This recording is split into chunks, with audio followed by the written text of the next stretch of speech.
All right, what would you do right now at 10:30? What would you do if you thought you had a winning lottery ticket, but then found out the printer that printed it made a mistake on that ticket? Well, how is that possible? Well, it is. Fox 13's Doug Smith has been investigating the lottery's printing practices, and now you're going to see why you've got to go beyond those magic numbers to see if you really are a winner. Merry Christmas. We all miss you here. It's not the same. Christmas is not the same. Grandpa's a little depressed. And Joe Curcio had every reason to feel down on his luck. Just a year earlier, he and his wife Anne Marie got the ultimate rush after scratching off a Gold Rush ticket and thinking they'd won the big jackpot. We decided, let's go get a ticket, and it's a Mother's Day gift. And I said, that sounds good. And it turned out to be a $500,000 ticket. When they got back to Ocala, they quickly packed up and left early Monday morning before sunrise for Tallahassee with what they thought was a winning ticket. We got our lottery ticket checked, and they said a misprint, and we were like, oh, we never heard that word before. They couldn't believe it when the state refused to hand over the $500,000 prize.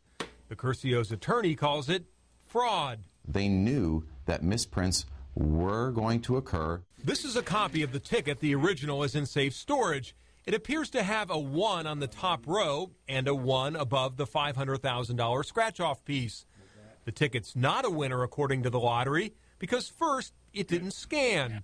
And second, see the letters TH and a partial N below the number 1? The lottery claims it indicates the number 13. The 3 didn't show up, therefore it's a misprint. They knew that ink would develop on the heads of these printers and that this is just simply an unavoidable problem they would have to live with. And yet they continue to sell lottery tickets. Did the lottery really know misprints were happening? Yes, concluded this report by the Florida Lottery's Inspector General. The lottery was aware of the problem, but says it's 18 out of 12.3 billion. That means our misprint rate is 0.00000000146. It rarely happens. The lottery's David Bishop defends the integrity of scratch-off games even after the Inspector General's report recommended several changes involving the lottery and SGI, the Georgia company that prints the tickets. One would require SGI to pay a claim on a winning ticket misprint. Another would define what is a misprint. The lottery has an easy answer, but it doesn't seem fair to some people. Good luck. There is no such thing as a payable misprint. The ticket's either a winner or it's not a winner. Clear and simple. It's black and white.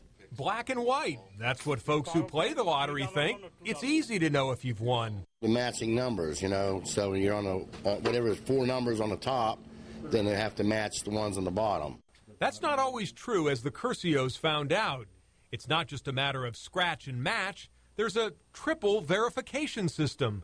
Number 1, the winning numbers. Number 2, the caption of that winning number right below the winning number. And finally, we have embedded those numbers in the ticket so that when you scan the ticket, either at a lottery retailer or here at a lottery office, you know if it's a winner or not. Are all these conditions clearly spelled out on the ticket? Not really. This is all it says. To try to claim that there are additional terms that are imposed in this contract after you buy the ticket based on what's on the back is just ridiculous. No other business could get away with doing that. So what about tickets that appeared to be losers but might actually be winners?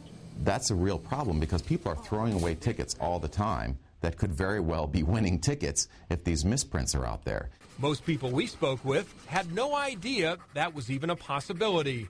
I think I'll stick with the lotto instead. It's scratchy. I haven't been very successful with these.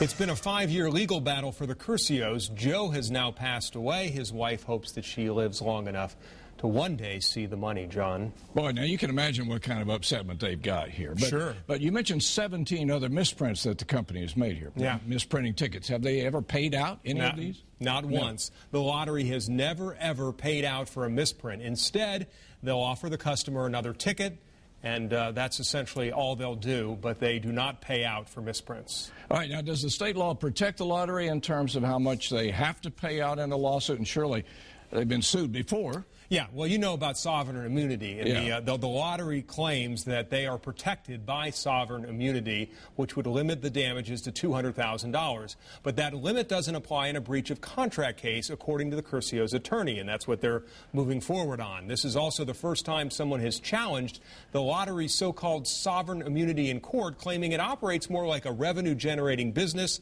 than a state agency. So we'll keep you posted on how this lawsuit develops. And, you know, it would be interesting to see how a jury would respond to all of this. And perhaps one day that's where it's all headed. Well, we wish the Curcios well, and whoever else gets a ticket that's misprinted and thinks they won the lottery. Doug, thank you very much. Kelly?